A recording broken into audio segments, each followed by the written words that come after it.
Student, welcome to all of you. आज मैं आप लोगों को बीएससी के बारे में थोड़ा बताऊंगा, उसका इंट्रोडक्शन कराऊंगा। सिलेबस किस तरीके का होता है मैं इंट्रोडक्शन कराऊंगा आपको बीएससी फर्स्ट ईयर मैथमेटिक्स का, ब्रज विश्वविद्यालय भरतपुर। तो यहाँ पर मैं आपको बताऊंगा कि कितने पेपर होते हैं और एक स्ट्रेटेजी प्लान करेंगे कि आप इस स्ट्रेटेजी के थ्रू कितने अच्छे नंबर गेन कर सकते हैं एग्जाम में। तो वो पूरी प्रोसेस मैं आपको यहाँ समझाने की कोशिश करूंगा। तो आप लोग इस वीडियो को बड़ा ध्यान से सुनेंगे और फिर समझने की कोशिश करेंगे और ये देखेंगे कि हम किस तरीके से पढ़ें कि हम बहुत अच्छे नंबर ला सकें। तो यहाँ पर मैं आपको बताऊंगा कि जो ब्रज विश्वविद्यालय है उसमें मैथमेटिक्स के 3 पेपर होते हैं, पेपर 1, पेपर 2 और पेपर 3। पेपर फर्स्ट जो है उसका नाम है डिस्क्रीट मैथमेटिक्स। ठीक है, इसको हिंदी में अपन लोग बोलते हैं विविक्त गणित। इस विविक्त गणित में ये पेपर कितने नंबर का होता है? मैक्सिमम जो मार्क्स है इस पेपर के वो है 40। बीएससी की बात कर रहा हूं मैं बात कर रहा हूं किसकी? बीएससी की।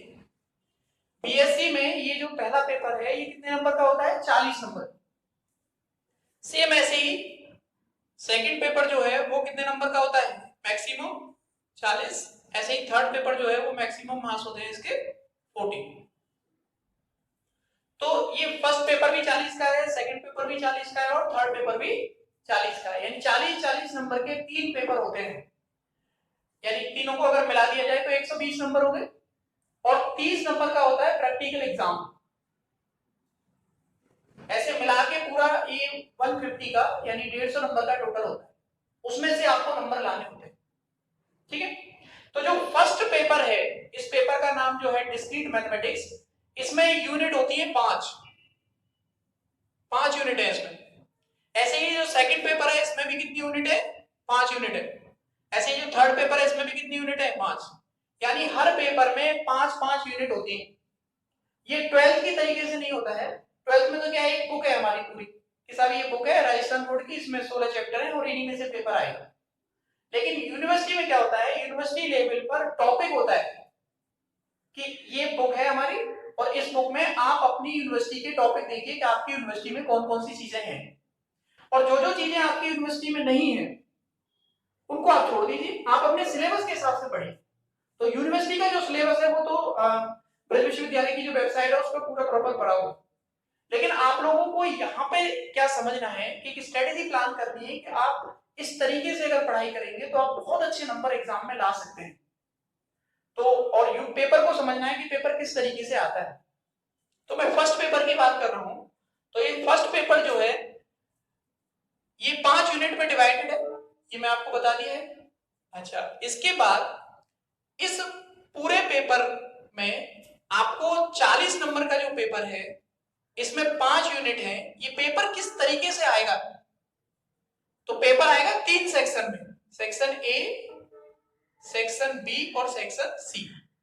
सेक्शन ए में क्वेश्चन होंगे 10 और हर यूनिट से कितने क्वेश्चन होंगे? 2। भाई 5 यूनिट है टोटल और क्वेश्चन कितने होंगे उसमें? 10। और हर क्वेश्चन कितने नंबर का होगा? 1 नंबर का। यानी अगर आप इसको देखो तो सेक्शन ए जो है वो कितने नंबर का हो गया? 10 नंबर का हो गया। अब बात करेंगे हम सेक्शन बी की। सेक्शन बी में भी क्वेश्चन आएंगे 10। हर यूनिट से 2 क्वेश्चन आएंगे सेक्शन बी में। उन दोनों क्वेश्चंस में से आपको केवल एक क्वेश्चन अटेम्प्ट करना है। यानी कि आपको कितने क्वेश्चन करने हैं? 5 करने हैं। और हर क्वेश्चन जो है वो कितने नंबर का है? 3 नंबर का है। यानी ये हो गया 50। सेक्शन बी में हर यूनिट से 2 क्वेश्चन आएंगे, उन दोनों में से किसी एक को करना होगा आपको। और हर क्वेश्चन कितने मार्क्स का होगा? 3 मार्क्स का होगा। यानी 3 5 या 15, यानी बी सेक्शन हो गया 15। 15 नंबर का हो गया बी सेक्शन। अब बात करेंगे हम सी सेक्शन की। तो सी सेक्शन में क्वेश्चन आएंगे 5 क्वेश्चन आएंगे।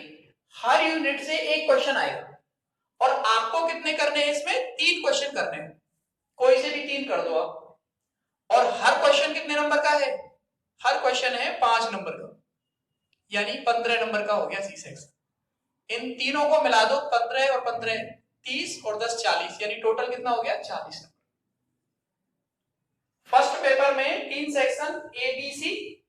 ए सेक्शन में क्वेश्चन 10, हर क्वेश्चन 1 नंबर का और हर यूनिट से 2 क्वेश्चन, तो मिला के कितना बन गया 10, यानी 10 into 1 equal to 10। B section में क्वेश्चन आएंगे 10, जिसमें से आपको कितने अटेम्प्ट करने हैं 5, हर यूनिट से 2 आएंगे, यानी एक यूनिट के दोनों में से कोई एक करना होगा, तो आपको 5 क्वेश्चन अटेम्प्ट करने हैं और एक क्वेश्चन 3 नंबर का होगा, यानी 5 या 15 नंबर का हो गया ये बी सेक्शन।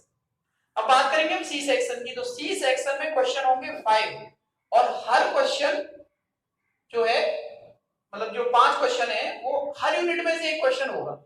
आपको कितने करने होंगे 3 करने होंगे कोई से भी, यानी 5 का 3 में गुणा करोगे तो ये 15, इसको जोड़ के कितना बनना है 40। जैसा आपका फर्स्ट पेपर है सेम सेकंड पेपर होगा और सेम थर्ड पेपर होगा।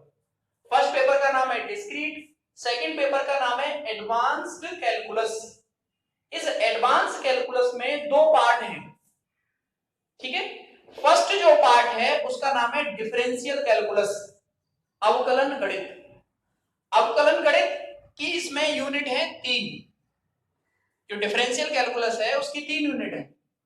और दूसरा जो पार्ट है एडवांस कैलकुलस का वो है इंटीग्रल कैलकुलस, जिसमें कितनी यूनिट है 2। ऐसे इन दोनों को मिला दोगे 3 और 2 5, ये 5 यूनिट का हो जाएगा सेकंड पेपर। अब थर्ड पेपर की बात करोगे तो थर्ड पेपर का नाम है कोऑर्डिनेट ज्योमेट्री, निर्देशांक ज्यामिति एंड वेक्टर कैलकुलस और सदिश कलन। जो कोऑर्डिनेट ज्योमेट्री है उसके 2 पार्ट हैं यहाँ पे, 2 डायमेंशनल ज्योमेट्री और 3 dimensional geometry.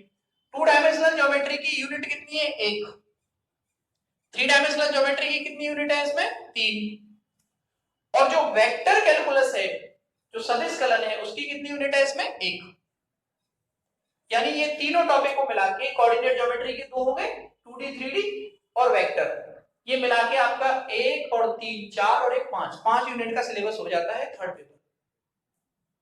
First paper discrete का, सेकंड एडवांस कैलकुलस और third coordinate geometry and vector calculus. तीनों पेपर का जो प्रोसेस है वो सेम है, ये वाला यही आपका सेकंड का है और यही थर्ड का है। अच्छा, मैं आपसे कह रहा था कि ये तो पेपर हो गया कि सब इस तरह से पेपर आएगा, आपको तैयारी कैसे करनी है, आपकी जो स्ट्रेटजी है कि हमें how to get maximum number of marks in university examination, तो जो स्ट्रेटजी है वो स्ट्रेटजी क्या है उसकी मैं यहाँ पे बात करूंगा। तो वो स्ट्रेटजी ये है कि अगर मानो कोई विद्यार्थी, सपोज आप अपने आप को कर सकते हो या कोई और सपोज कर सकते हो आप, अगर कोई विद्यार्थी 3 यूनिट तैयार करता है कोई सी भी, मैं फर्स्ट पेपर की बात कर रहा हूं, फर्स्ट पेपर में से उसने 3 यूनिट तैयार की, कोई सी भी 3 यूनिट उसने ढंग से तैयार कर ली, ऐसे तैयार की कि अगर वो तीनों यूनिट में से कोई क्वेश्चन आएगा तो वो डेफिनेट एग्जाम में उसको करके आएगा, छूटेगा नहीं उससे। तो इसका मतलब क्या हुआ, अगर वो 3 यूनिट तैयार करता है तो ए सेक्शन में वो कितने नंबर गेन करेगा, ए सेक्शन में कितने क्वेश्चन आते हैं 10 आते हैं, हर यूनिट से 2 आते हैं, तो 3 यूनिट से कितने हो गए 6, यानी कि वो लेगा 6 क्वेश्चन, 6 मल्टीप्लाई बाई 1 यानी कि 6 नंबर। बी सेक्शन से कितने नंबर लेगा वो, बी सेक्शन से हर यूनिट के 2 क्वेश्चन हो गए, दोनों में से कोई एक करना है, लेकिन अगर उसने 3 यूनिट तैयार किए हैं तो इसका मतलब वो 3 ही क्वेश्चन कर पाएगा। तो 3 क्वेश्चन अगर वो करता है बी सेक्शन से तो 3 into 3 यानी 9। और अगर बात करें हम सी सेक्शन की, क्योंकि सी सेक्शन में हर यूनिट का एक क्वेश्चन है, आपको 5 में से कोई 3 करने हैं, आपने 3 यूनिट तैयार किए तो 3 तो करके आओगे आप, तो सी सेक्शन में से आप कितने नंबर ले पाओगे, यानी 3 into 5 50। अब देखो 9 और 6 15 15 30, अगर आप 3 यूनिट तैयार करते हो तो आप 30 नंबर गेन करोगे 40 में से। लेकिन इन तीनों यूनिट को इतने अच्छे तरीके से तैयार करना है कि अगर कोई क्वेश्चन आ रहा है तो आप उसको 100% अटेम्प्ट करके आओ, किसी भी कीमत पर क्वेश्चन छूटना नहीं चाहिए, अच्छे से तैयार करना है उनको। उसके बाद बची हुई अब आपकी जो 2 यूनिट है, उन दोनों यूनिट में से अगर आपने इंपोर्टेंट चीज भी पढ़ ली तो इसका मतलब आपको अब जो 2 यूनिट बची हुई है उन दोनों यूनिट में एक तो बी सेक्शन के क्वेश्चन करने 2 और ए सेक्शन के करने, सी सेक्शन तो आपका कंप्लीट हो ही चुका है, यानी ए सेक्शन में से आपको 2 क्वेश्चन करने हैं, वो जो बची हुई 2 यूनिट है, एक यूनिट के 2 होंगे यानी 4 क्वेश्चन होंगे 4 into 1। और जो बी सेक्शन है उस बी सेक्शन में आपको कितने क्वेश्चन करने, 3 तो आप कर चुके हो, 2 और करने, यानी हर यूनिट का एक एक करना है कोई भी, तो आपको 2 क्वेश्चन करने हैं, 2 into 3 यानी कि 6 यानी 10। तो सबसे पहले हमारा जो प्लान होना चाहिए पढ़ने का, आप हर पेपर की, फर्स्ट पेपर की, सेकंड पेपर की, थर्ड पेपर की, कोई सी भी 3 यूनिट जो आपको आसान लगे उनको ढंग से तैयार कर लीजिए आप। जब आप उनको ढंग से तैयार कर लोगे तो आप 30 नंबर का पेपर तो कर ही लो। अगर आपके पास समय बचता है या आपको लगता है कि हाँ मैं अब और कुछ कर सकता हूं, मेरा ये तो तैयार है ही, तब फिर आप उन 2 यूनिट को तैयार कीजिए। अधिकांश बच्चे क्या करते हैं, पढ़ते तो वो 5 यूनिट है, पर वो क्या पढ़ते हैं क्या नहीं पढ़ते ये उन्हीं को पता है। मतलब पूरा पढ़ लेते हैं, फिर उसमें से मान लो एक क्वेश्चन तो बी सेक्शन का आ रहा है, उनको एक सी का आ रहा है, मतलब कोई भी प्रॉपर तरीके से सही, कहते हैं कि कोई भी किसी यूनिट को वो ढंग से तैयार नहीं करते, इस वजह से उनके नंबर बीएससी में कम आते हैं और कहते हैं कि सर बीएससी में तो नंबर आते ही नहीं। हम प्लान करके नहीं चल रहे, अपनी कमी को छुपाने के लिए बाद में फिर हम कह रहे थे कि सर ये ऐसे होता है वैसे होता है। ये ऐसे वैसे कुछ नहीं होता है, इसमें आपको पढ़ना पड़ता है, और जो तरीका है जो मैंने बताया है उसी तरीके से आपको प्लान बना के प्रॉपर आपको क्वेश्चंस को अटेम्प्ट करना है। तो बीएससी में जो पढ़ने का प्रोसेस है, जो सिलेबस का इंट्रोडक्शन था वो मैंने आपको बता दिया, और इसी तरीके से आप हर पेपर की, ये मैथमेटिक्स की बात है, ऐसे फिजिक्स की बात होगी, ऐसे केमिस्ट्री की बात होगी, हर पेपर की स्ट्रेटेजी को पहले प्लान करो कि ये प्लान है और मुझे इस तरीके से पढ़ाई करनी है, तब आप मैक्सिमम नंबर गेन कर पाओगे यूनिवर्सिटी एग्जाम। और स्कूल में और कॉलेज में थोड़ा डिफरेंस होता है, कॉलेज का सिलेबस थोड़ा बड़ा होता है, आपको सिलेबस के हिसाब से पेपर में से बुक में से छांटना होता है कि भाई क्या पढ़ें क्या नहीं पढ़ें। तो उसको ध्यान में रखते हुए और जो तरीका मैंने बताया है इस तरीके से आपको पूरी प्रॉपर तैयारी करनी है अगर आपको बीएससी में अच्छे नंबर चाहिए। अच्छा, मैक्सिमम बच्चे कहते हैं कि साहब बीएससी में नंबरों की क्या जरूरत है, आजकल तो कंपटीशन का जमाना है। देखो हो सकता है, मैं नहीं कह रहा कि वो उनका मत है अपना, पर मेरा मानना यह है कि कोई भी एकेडमिक एग्जाम हो, चाहे कोई भी कंपटीशन एग्जाम हो, उसमें एकेडमिक की अपनी एक अलग वैल्यू है। ये आपके जो बीएससी में नंबर होंगे इनसे आप एमएससी में एडमिशन लेने जाएंगे, बहुत सारी जगह पर आपको परसेंटेज की जरूरत पड़ती है। बहुत सारी ऐसी यूनिवर्सिटी है जहाँ पे डायरेक्ट परसेंटेज के बेस पे पीजी में एडमिशन होता है। कई बार कई सारे ऐसे स्टेट हैं जहाँ पे सिलेक्शन में भी परसेंटेज को थोड़ा बहुत वरीयता देते हैं। तो इस चीज को ध्यान में रखते हुए आपको प्लान करना है। आप ये ना सोचो कि मैं तो बस बीएससी ठीक हो जाए, तो ऐसे नहीं करना है। मैंने जो तरीका बताया है इस तरीके से आप पूरा प्रॉपर तरीके से, पहली वो जो फोकस है वो है हमारा 3 यूनिट पर, और उसके बाद का जो फोकस है वो है बची हुई 2 यूनिट पर। ठीक है स्टूडेंट, तो आप लोग ये, मैं उम्मीद करता हूँ कि आपके समझ में आया होगा, और इसको आप एक बार देखें और समझें और उसी तरीके से फिर आगे की तैयारी करें।